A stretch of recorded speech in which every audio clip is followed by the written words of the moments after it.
My name's Adam. I am Tyler, and I'm Hayley. And this... I'm sorry, I just read scripts compulsively.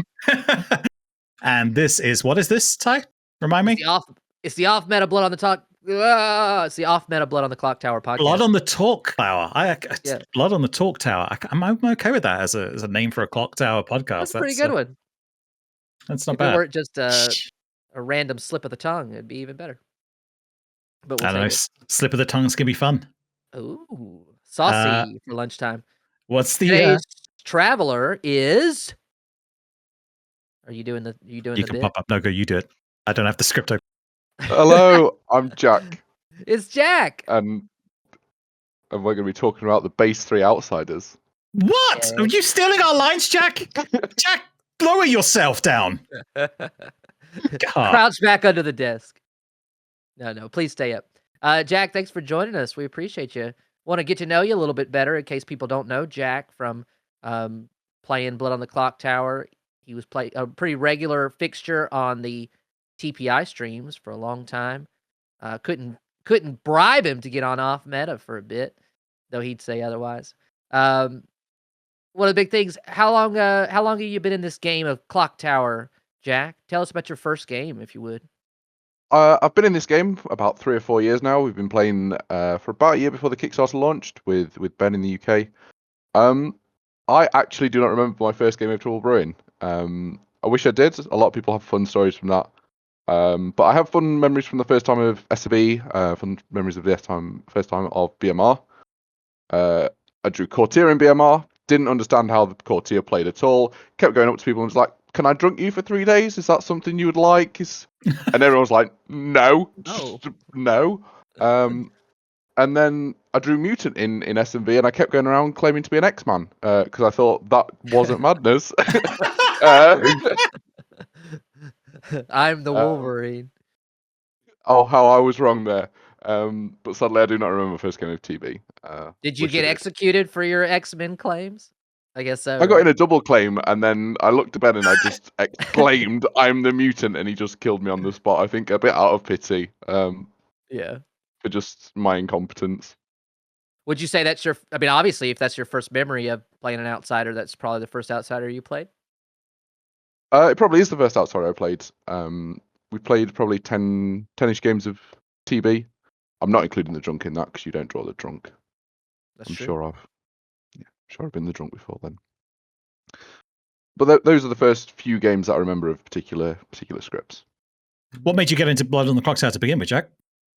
So, some of you might know Ben Burns. He used to be involved with a board game cafe that I used to go to, and one day he came back from the UK Games Expo raving about this social deduction game similar to Werewolf, and honestly he couldn't stop talking for about 2 or 3 weeks afterwards, and then he got a copy of a grimoire. So he came and he started running games, and everyone was packed out in the shop every time the game came out. And so we would just keep playing more and more and more until the Kickstarter launched, and then it really exploded.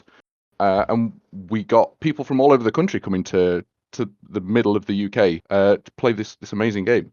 And that's where people like Ed came in, and then from meeting Ed, it sort of took off into more regular games, and then we moved online, and we've met a world of people who love the game. People came from all over the UK to Derby.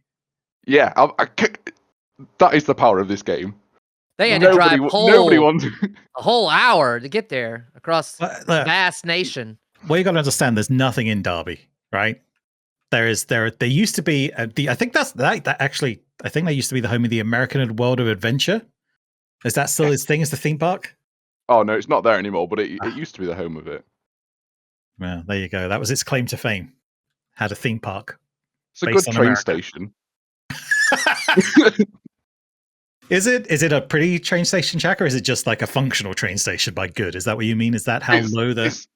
It's pretty well connected, so it's good to get out of Derby. That's the best thing that you can do. Ben Burns is definitely the biggest tourist attraction to Derby. You're right. They should be paying him. They should have a monument to Ben Burns. There's the amount of people that have traveled to Derby because of him, I guess. Because I can't see any other reason to. But outside of that, then...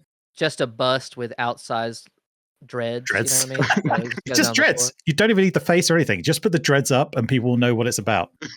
Maybe in England. All right. What role that we're not going to talk about today would you say is your favorite, Jack? What do you like to be when you're not being an outsider? My favorite role is the barista because it breaks so many rules and fundamentals of Clocktower, and I just think it's fantastic to just ignore everything that you already know. It's the Gotcha. only character that I think, I could be wrong about this, that removes drunken poisoning as well, which is a core mechanic of the game. The monk can, under the right Hmm. circumstances. Yeah, true. Yeah, there you go, Jack. There's your edge cases. But yes, I've seen. I mean, I'm Jack's- not somebody who's been on Cult of the Clocktower, so I'm not really an expert. But that's just off the top of my head. That role does that. In any case, Cohav's 1 second. Cohav's saying they're surprised it's not the mayor, Jack. Well, the next thing on the list is the mayor. Like, you've got two things. It's like, what character that we aren't going to talk about is your favorite? That doesn't mean we're going to cover all of those topics today. Those are some points we could have potentially covered. You missed your window to talk about mayor. Move on, Tyler. y'all spent a long time talking about train. All right, so we're going to get into the meat of this so we don't go over time today. With that in mind... You missed the last question. Did I really? I don't think I did. Okay. When we're talking about the outsiders, so one of the important things when we're talking about ranking the outsiders is it's not like some of the other roles that we've done where you can say, this is more effective than this. Thus, I think it's better, that kind of thing. Or it's more fun to play in this way. The outsider is obviously meant to be disruptive to town. It's a good role that does things that work against town's benefit. So with that in mind, what criteria were you using, Jack, to determine how you wanted to rank these outsiders?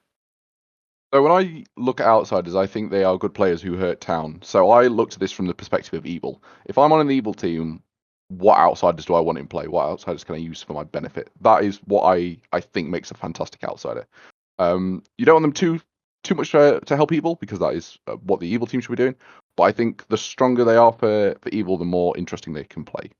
And that was the main basis for this. After that, I took into account how fun they are to play, if people are enjoying themselves and that sort of thing. But my main focus was, if I'm evil, what do I want to see in play? Right. And we are going to do these from the base 3 scripts, moving through our series S through C tiers. S, A, B, C, based on Jack's criteria. These are Jack's decisions. They do not necessarily represent mine or Adam's opinions. And we'll try to minimize our scuffling about it. How's that? You ready to go, Jack? I think First so. time for everything if we manage to, though, Ty. That'll be... Well, why don't we get started then? Let's go with the Butler. I don't have to... We're the only two people to start at a podcast to say, let's not talk that much. So, yeah. In any case. Jack, you ready to go? I think so. Okay. Right. Adam, what's Adam our first... Go ahead. I'm sorry, Adam. Go ahead. What? We're going to start with the Butler. Because we like to go alphabetical. We're going to start with TB and go alphabetical. So Butler first. Oh my God! I've not written these alphabetically. You don't need to. You can just figure it out yourself. Butler, each night choose a player, not yourself. Tomorrow you may only vote if they are voting too.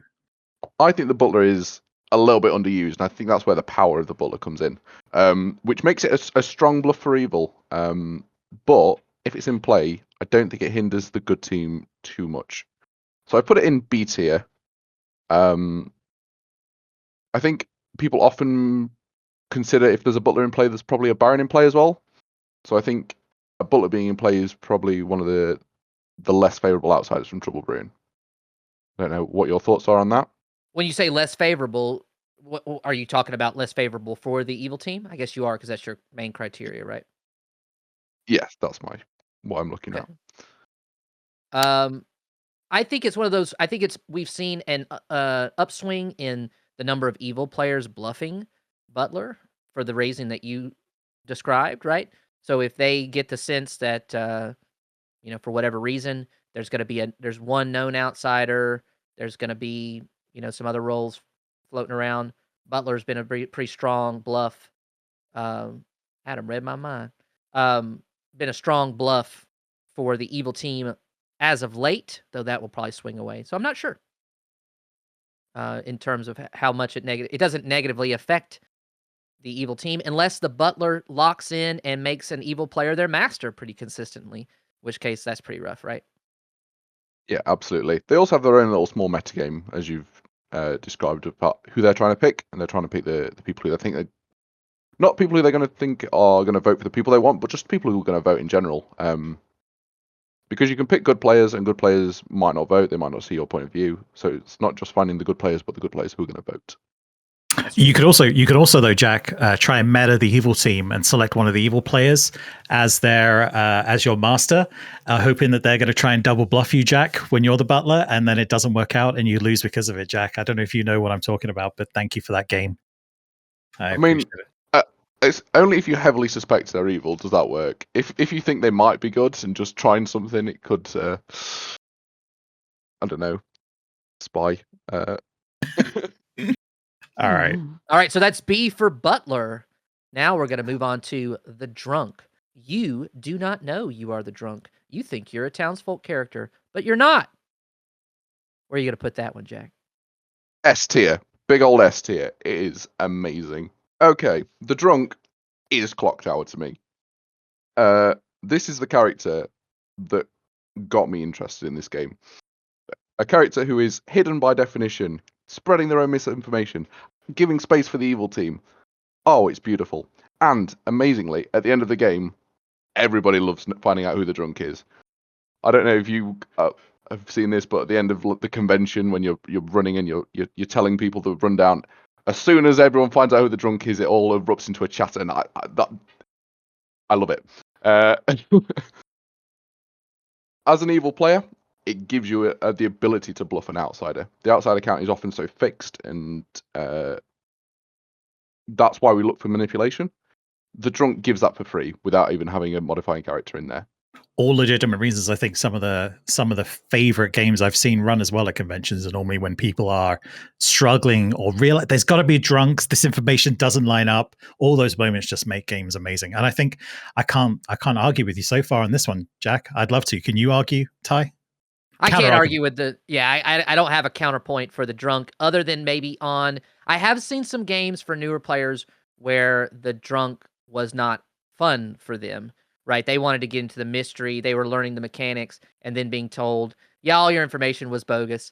That was less fun for them. I think though to your point, outsiders and then specifically the drunk are really at the heart of Clocktower. When you look at how it scales versus other social deduction game, outsiders are what make it really work well. And then the drunk itself makes everybody have to question everything just a little bit, But I think once you get experience, you kind of just go, well, I'm going to go with the information I got. So this is what I have available. In any case, but yeah, I think drunk is an S tier, fits on a lot of scripts, unless hidden outsiders really make it even tougher on town. Based on the rest of the script that's going around. Yeah, I don't think drunk is often used enough. Can always do with more drunks on scripts. You don't? Oh, I see. I think a drunk can fit on every script. I can't think of a script where drunk does not work. I want to say I think drunk is the most used outsider based on people's game tracking sheets that I've seen. Drunk is normally the most in play outsider if it's available to be inside. So maybe that would be the one counter argument is it's overused. Yeah, it is my second most played character. There you go. So moving on then to the recluse. You might register as evil and as a minion or demon, even if dead. I think the recluse is a solid A tier.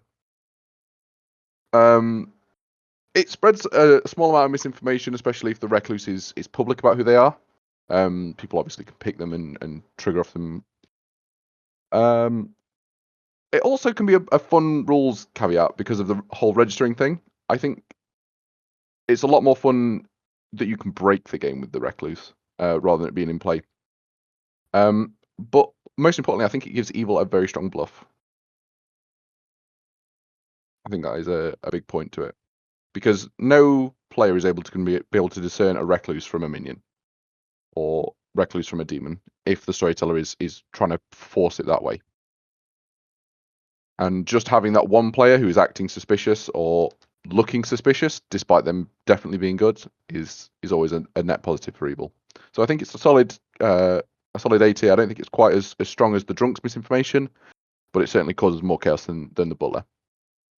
I think Recluse is bordering on A+ into that S tier. I'm not going to fight too hard on this account because it's not really a hill worth dying on. But the Recluse is almost an outsider that you can build a lot of the rest of your script around, and there's not so many outsiders that you could say the same about. But when you have a Recluse that registers one way to the chef, registers one way to the empath, registers one way to the fortune teller, and on it goes, that's a very interesting puzzle to pose to certain players, especially as they are learning the game. I think that's pretty interesting. The next role up on The Price is Right is the Saint. The Saint, if you die by execution, your team loses.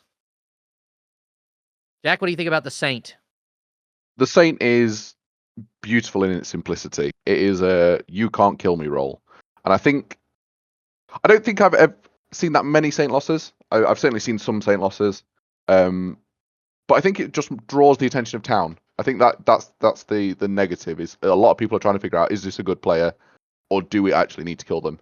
And similarly, that means that the evil can hide behind this wall for as long as they like, because town very rarely, in my experience, try and deal with this before the final 5, final 3 scenario. They will just leave them alive on the off chance that they are telling the truth. And this means that the Saint is a perfect scapegoat, and this means, for me, it is an S tier. I think it is one of the best outsiders you can have in play as an evil team. Starting to wonder if we're going to be a little top heavy. Well, so I like Trouble Brewing. I'm just going to state that now. and maybe Trouble Brewing is best defined by some of its outsiders, right? You know what I mean? Like you said, the Drunk and the Saint really define the way people play that game initially. I will say, and Busy Dizzle posted that the meme, the Kill All Saints thing, that actually has been a pretty strong vein in the online community lately, is they'll just go and execute them and re-rack if that's what happens. And so I think that is almost a way of your players saying, we don't want this in the game. Don't want it. We'll end the game. We'll hit the eject button. I agree with what you're saying in general, Jack. And if that hadn't been the modus operandi lately, then I would say I would agree with you on the S tier for the Saint. But I think it's almost, I mean, I guess evil wins in that case if they are the Saint, but it makes it harder to bluff. It takes out of the theming of the game when that's the thought process for the player base. So that would be my only thing. That's a group and player issue, though, right? I like hard vortex checks as well, and no fun. I don't think Kill All Saints is funny. I can appreciate that there is a time and a place where it's like, no, there's no way you're the Saint. We've already got 3 other Saint claims. Like, I can appreciate there are times when you're going to want to kill into a Saint claim, like if you don't trust it. But I think those sorts of metas are, like you said, not fun, not the spirit of the game. Rule 4. Yeah, Kohov, you're right. I mean, that's not treating each game as if it's important, right? And some of us ain't got time to play 6 games, y'all. This was the game I had to play. Y'all needed it. In any case. But I think in general, I think your case is right. I might move the Saint down to A tier based on those factors, but it's not my list. So good job, Jack. You ready to move on to the next of the base 3 scripts?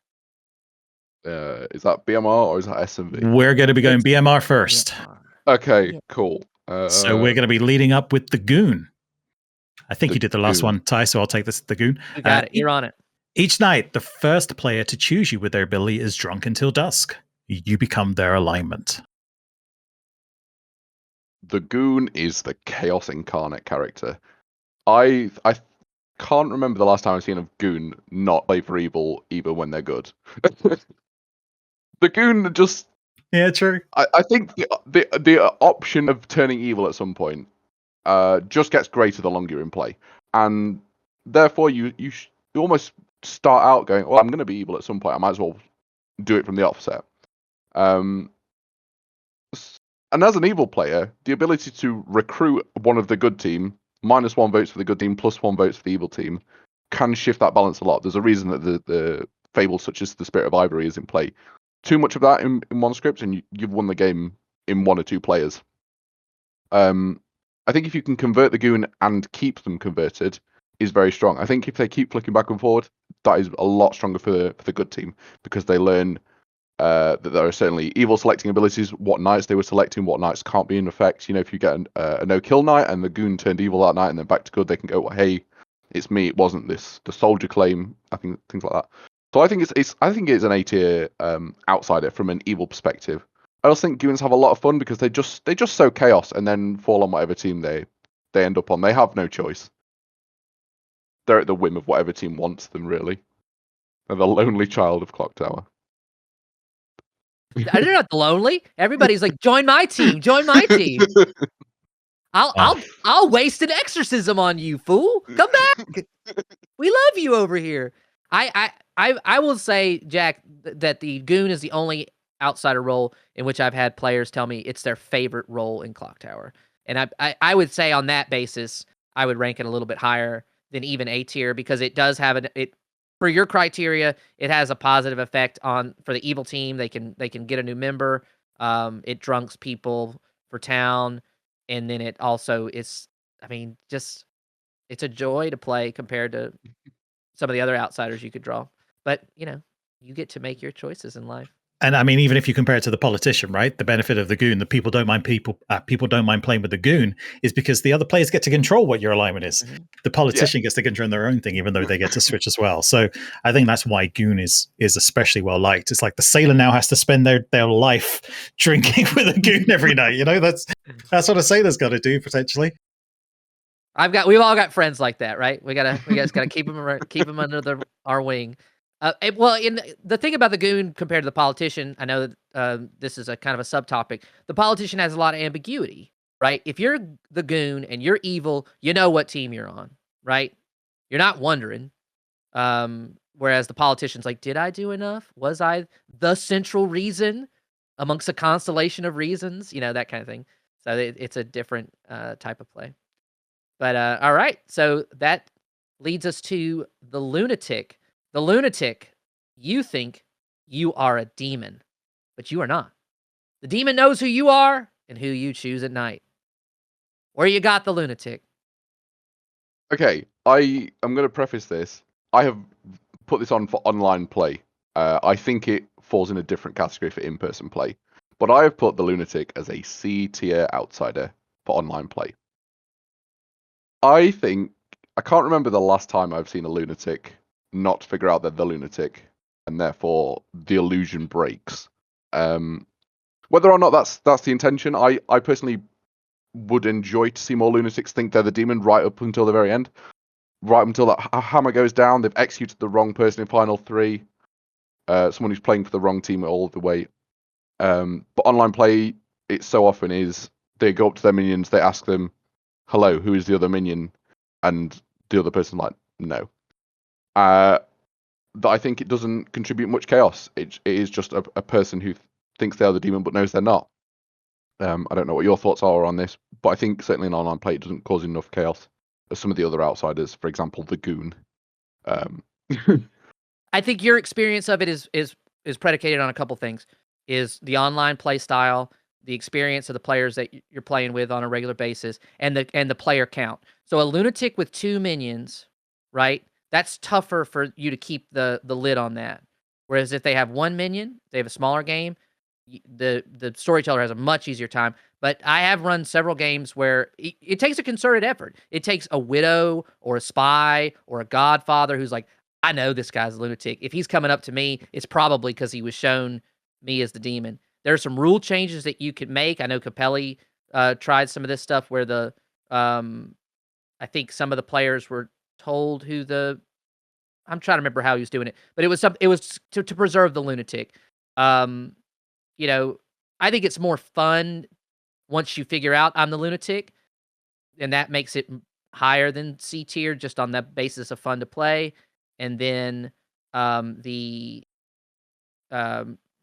whole element of what it can do for the evil team over time raises it up a little bit. I don't think it's S tier, but I think it's a little bit better than C.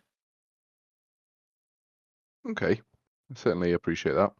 Yeah, I think Tyler's point that it all depends on the size of the group is the main point there. I think out of all of it, I think it'll be interesting to see what house rules Capelli came up with to try and make it work. But I think, like you say, the main problem is the group size. I think in 9-player games, and we're going to prove this on Off Meta one day, I think in 9-player games, it's still easy to run a lunatic and have them be confused with only one minion they're supposed to be shown. I think Poppy Grower also helped a little bit with that. Yeah. But, Poppy Grower has led to a lot of lunatics not learning that they're the lunatic. Just interesting. Yeah, there are a lot of more characters that you can play with. You can, for example, give lunatics marionettes and things like that, which is going to help, obviously. But I think. But we did give it to you in the gets figured context out. of the base script, right? So I mean, you're Yeah, talking about it absolutely. in terms of that. So, However, in person, I do think lunatics figure out a lot less. You've got a lot less conversation to go up to someone and go, "Who is a minion?" So I think the lunatic figures out a lot less in person, and therefore it would be higher on my list if I'd have taken it in that context. I got you. Well, Adam, you're up. Thank you, Moonchild, as they say in the prairies. I don't know where they say Moonchild. When you learn that you died, publicly choose one alive player to choose. When you learn that you died, publicly choose. Okay, I can do this. Center. When you learn that you died, publicly choose one alive player. Tonight, if it was a good player, they die. I knew I could do it, chat. We Very believed good. in you all along. I've put the Moonchild as a B tier with the Butler. My reasoning for this is, if it was outside of BMR, I think it is almost a townsfolk level of power, because you are confirming who a good player is. Now, the reason I've put it slightly higher than the lunatic is you are killing an evil player, and BMR has a lot of death ambiguity. That is the entire premise of the script. So I think there is a little bit of confusion that makes it more chaotic. But I think if it was in a single kill demon script, for example, if you put Moonchild in Trouble Brewing, it is, I would say, one of the strongest characters. I'll put it up there with like the Virgin level of confirmation. So that's sort of where I've put it. There's not a great deal you can use to bluff around it either. If a Moonchild picks you as an evil player, you're sort of, do you kill your own minion to maintain that they're good, maintain the illusion? I think Craig has just left. Is that? Let me have him rejoin, and then you can start that sentence back up. Okay. Okay. Yeah, and while we're waiting, Gen D points out, Jack, wasn't there a time where there was a claim of a grandmother lunatic that was to the real demon? That was an amazing play, they said. I do not remember that. I didn't think you would, Jack. No, that one's escaped my memory. You have to block out painful memories. I get it. That was apparently, you told me afterwards 2 people have done that to you, so that's crazy. Like, apparently, I'm in a small group with Emerald. Did that to Jack as well. Yeah, people just like bullying me. Is what I've realised. All right. So anyway, continue on the Jack. Your sentence. I think if you're picked as the Moonchild and you're evil, there's 2 minds you can go into. You can either kill your own minion to try and maintain the facade that they were good and they might have valuable information, or your option is just leave them be outed and try and figure out a way why they didn't die. For instance, it might have been a minstrel event or something along those lines. There is also one niche interaction in BMR, is the Moonchild checks at the point at which they choose. So if they choose a good Goon, and the Goon turns evil that night, the Goon dies evil. So that's something to look out for. If they choose the player you suspect is the Goon, it might be worth trying to convert them at the last moment. I think the Moonchild has some interesting bluff potential for the evil team that some of these other roles do, though Tapir did point out, like we said earlier, the Butler is winning a lot as a bluff. But the Moonchild has some good bluffing potential as a minion. I picked so-and-so last night. They didn't die. Must be an evil. I used that in a game of BMR where the Moonchild pick was inkept, and so they didn't die. And then I was like, that fool must be evil. And that kept me going in a game for a little while longer. So all that stuff can be very beneficial, but it is special purpose for that script, right? BMR is built a certain way. Moonchild's almost it's an outsider plus, right? It's that it borders that townsfolk kind of realm, sort of. It's on the stronger side of the outsider townsfolk border. Got Yeah, the well, I mean, outsiders there. there's nothing wrong with certain outsiders being built for the specific script they're on, though, right? There's nothing wrong with that. You're right. Moonchild isn't going to work as well in TB or SMV, but you can still build custom scripts around it to make it still work. Don't hesitate. Don't sleep on that Moonchild if you're building custom scripts, folks. Have Yeah, I some think fun as with long it. as you've got a little bit of death ambiguity or reasons for multiple or no deaths at night, it works. Which is why I think it does work in BMR. Well, continuing on with BMR, let's talk about our friend, the Tinker. You want to talk about simple? You might die at any time. Talk about So fatalism. the Tinker is fantastic. You can just explode at any moment. It's one of the few characters who can wake up and start the game dead, who can just randomly explode during the day to hide certain effects. You might explode randomly during the day to give Godfather a kill if that's something that the evil team desperately needs. However, I often think they just die at night pretty early on in low kill BMR games, so I put it as a B tier. I don't think it's many people suspect Tinkers of being evil, which might make it a fantastic bluff, but Tinkers usually die pretty early on in games, is what I've seen, as my experience. And as a result, I don't think it causes too much chaos because most Tinkers don't try and look past their own ability for their death reason. I don't know if that your mileage may vary on that. But I often think they just go, "Oh, I'm the Tinker. I'm dead. It's night 3. It might be a zombie game." I love me some Tinker. Sorry, Ty. Go ahead. No, I think the Tinker maybe adds more ambiguity than you're giving it credit for, Jack. I mean, obviously, in a lot, like once again, it's one of these outsiders that really fits well in the script that it sits in. So much of BMR is what demon are we up against? How do we know? Well, it's based off how many people died last night, how many people have died consistently across that span of time. Tinker can confuse all that. It also can be fed to a Godfather. So it's like, oh yeah, they did die during the day. Well, they must be good. And then bam, bam, bam, the evil team is going off. So that's the other potential use for a Tinker. If you're a mean old storyteller, but it is an outsider. So if you feel like it's too generous to just have him die randomly, then give the Godfather a kill. I do think that is an underutilized use of the Tinker, is just exploding them after an execution, just so that the Godfather can get a kill at night. Just try and push the game forward a little bit faster.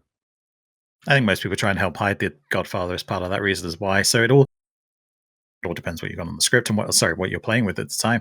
I personally love having the Tinker in the game and never killing them.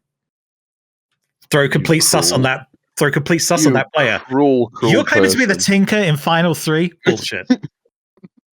I just love it. I've had that happen two or three times. You may be the most hated storyteller if you were just like, it's Final 3, a Tinker's alive, Adam is dead. The game is over. Well, you're a horrible human being.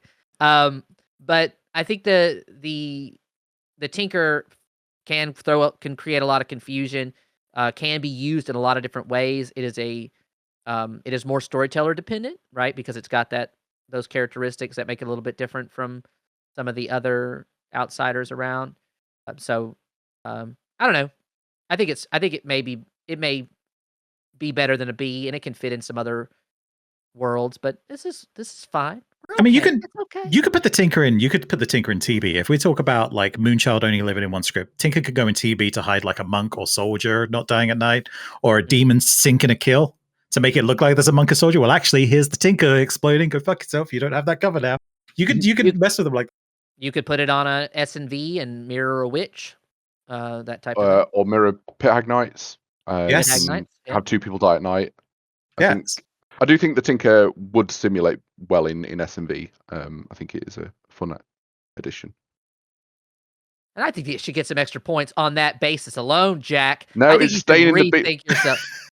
No, because the thing it says here is in script order, and I have followed that. All right. Okay. All right. All right.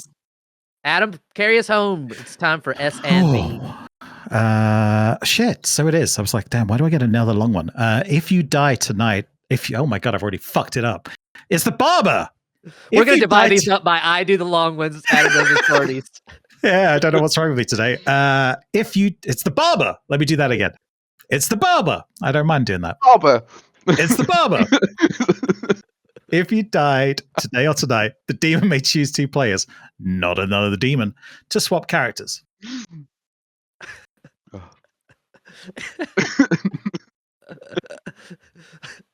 I'm going to announce myself as I'm the barber. I mean, we do have a person in our group called Ben Barber, and he has yet to be the barber in any game I've seen him play. That's too bad for him. I feel like he's That is missing out on a amazing. trick.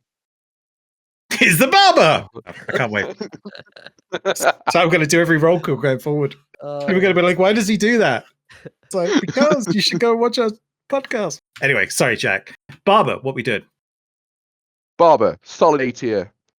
The barber, I think, has a few uses in SMB. First of all, it can hide a pit hag.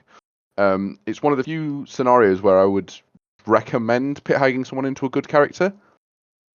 For example, if your demon is bluffing, I don't know, Clockmaker, and your other minion dies who's claiming Barber, you can pit hag another player into the Clockmaker and simulate a Barber swap. I think it can hide a pit hagging and give a lot of validity to a lot of members of your team if used correctly. It also gives you the ability to move the demon about. Your demon going to get a lot of flack, especially from things like a Flower Girl. You can just move it to someone who is completely under the radar, and I think that small bit of utility gives it a lot of power, a lot of chaos that can form from it. You can shift dead minions back into play, but you can't do it with the demons, of course, thanks to its ability. I do remember a time when that was the thing, when people would try and create dead demons and then kill the barb to get multiple living evil demons. I'm glad that is no longer a thing. Holy shit, I don't know I ever thought of that, but that would have been incredible. Damn you, Steve, for fixing the rules. Well, I think the barber, once again, I think I agree with you for the most part. There are some instances, especially in a lower player count game, where it may not be as effective because you don't have as many pieces to move around, right? Between minions and demons, having fewer minions around. One of the most fun plays we almost saw, the player in question was a little sleepy and didn't catch it, but he could have swapped. It was a little monster game. He could have swapped himself with the dead virgin and basically made himself bulletproof on the final day with the barber, which would have been pretty fun. But so it has a lot of interesting applications, clever plays that that the demon can make in that moment if they are looking at the whole. If they have a full scope of the Grim, what's in play, they can make some really interesting choices that you wouldn't even think about unless you were in that moment. Yeah, I think it is one of the outsiders that benefits from the evil team knowing a lot more than the good team. They can use it. You can also create barber chains. That's something I've completely failed to mention.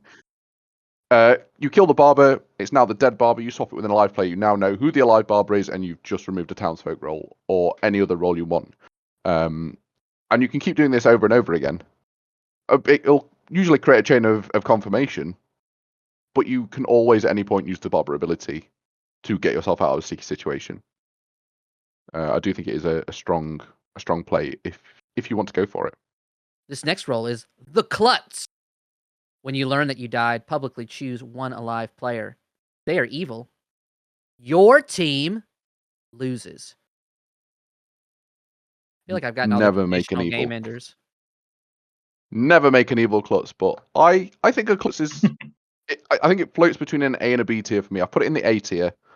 And my reasoning for this is it is one player who has the win-loss on their shoulders. And the longer into the game you get, typically the more evil outnumbers town. At least from my experience. So the longer they survive, the more likely they are to lose. but the longer they survive, the more information they have. So it's a sort of dilemma that this one player has to deal with. Going back to the Barber as well, you can, if you kill the Barber, swap them with the klutz, they will have to do the klutz pick again. And you can get multiple klutz picks with the Barber as well. And I think that the klutz really has a power there. However, if the game doesn't end and people trust the klutz, you have confirmed a good player. And I think that is the trade-off you have. Whether or not that klutz is believed is another story, but you yourself know what's happening. Yeah, it's funny, Jack. I couldn't see A tier for this. Like C is where I would put the klutz. I feel like you say, unfortunately for the klutz, it ends up confirming players if people trust the klutz, and it can be good for evil if they can get that sort of bluff out there. But 9 times out of 10, I don't see the klutz working out as a bad thing for evil normally. It's almost like I think I've seen more saint losses than I've seen more klutz wins for evil. But you love it, and that is good. I think if people pushed for the same amount of klutz losses as they do for saint losses, we would see a lot more. But I think the klutz is almost seen as a secondary win rather than an alternative win. I think a lot of people go, "Oh, it's just the klutz. We'll leave that alone and try and go for other win conditions in SMV because there are so many." Well, I've seen a number of klutz losses for the good team, and that was. I mean, I remember specifically a day one klutz loss because they were like, "Let's kill the klutz early." I think they picked Kohov. Kohov had gotten them on side. They pick them, game over, and that's something that a klutz can. That's something that is actually Is this internet bullying? Was that at you? Were you the klutz in that instance? Yeah. Oh, okay, my bad. No, it wasn't. Not intentional, but funny.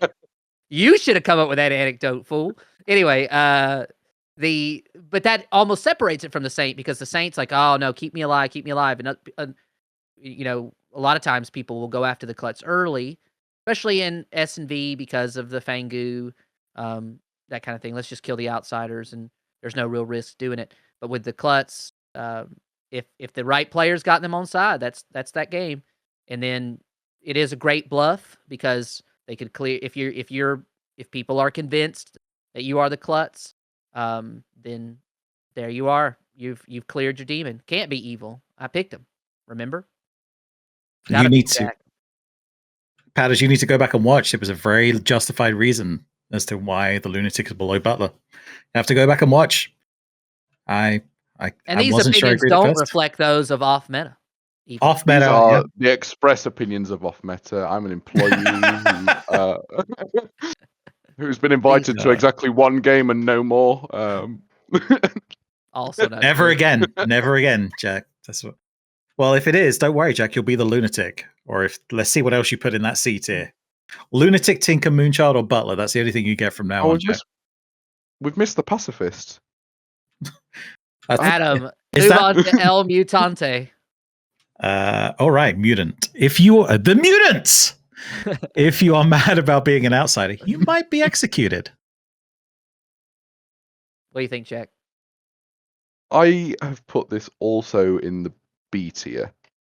I think the mutant is almost like a balance to the Serenovus.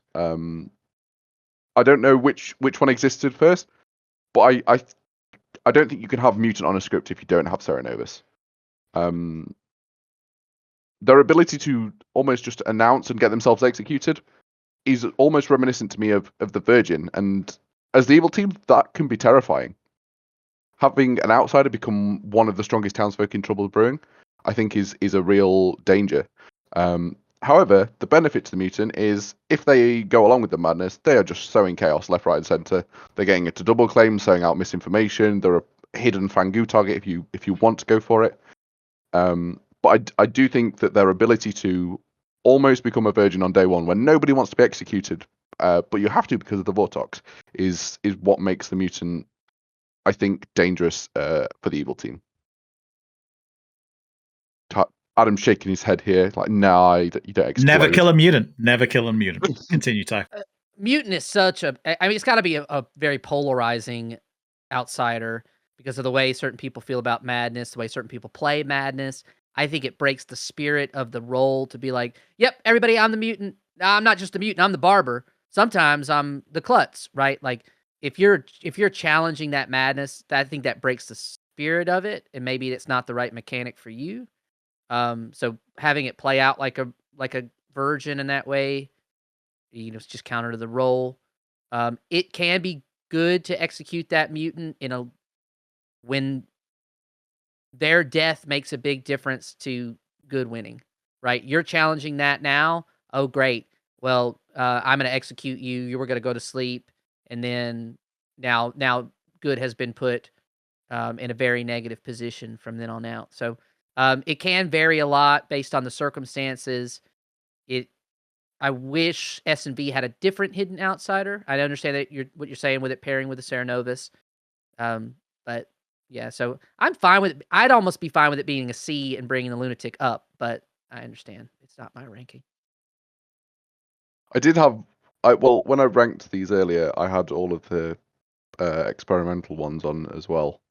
And now, as I'm looking at it, everything just seems to fall in the B tier. Well, we got one more chance for you to put something somewhere. You can always rethink these just because you had them committed there. Doesn't mean you can change what? I them. can rethink these. Oh, You could have changed them the whole time through. but I had to submit my essay. I mean, homework. I mean, And yet it was late, so that's why you only get a B as well. Yay! I'll take a B. The final of the base 3 minions before we sign off on this particular episode. This is an outsider, Tyler. Off meta Blood on the Clocktower, Blood on the Talk Tower. We're gonna call it now. Podcast with Jack ranking the outsiders is the sweetheart. I also got the short text on this one too. Man, I'm nailing it today. When you die, exactly one player, is drunk from now on. I don't see exactly in this. You couldn't even. You had the smallest thing, and you had to add words to it. Ty, it's just going to confuse people. Palace is there shaking his head, going, "What character is this? I don't understand." Like, it's supposed to be exactly one. I think the sweetheart fits in exactly B. Exactly B. No change in your mind there, huh? No change in your mind. There could be an argument for C tier, but I think the sweetheart fills the same function as the drunk, but is a lot slower to spread that misinformation. I think the sweetheart is a product of its script. But go ahead. Sorry, I thought you were. I agree with that. I think it pairs nicely with characters such as the Vigor Mortis, like poison that's introduced after the first night. But as a result, there is very little drunken poisoning coming from anywhere in S&B, especially in the early game. And I wish the sweetheart filled that role. As an evil player, I'm not sure I would dedicate killing an outsider to try and poison a townsfolk rather than just kill said townsfolk. That is the sort of trade-off I've got. If a sweetheart is executed early, though, that is fantastic for the evil team. I don't think I would go out of my way to kill them. I would more likely try and frame them for being evil, possibly catching a Fangu jump, those sorts of things.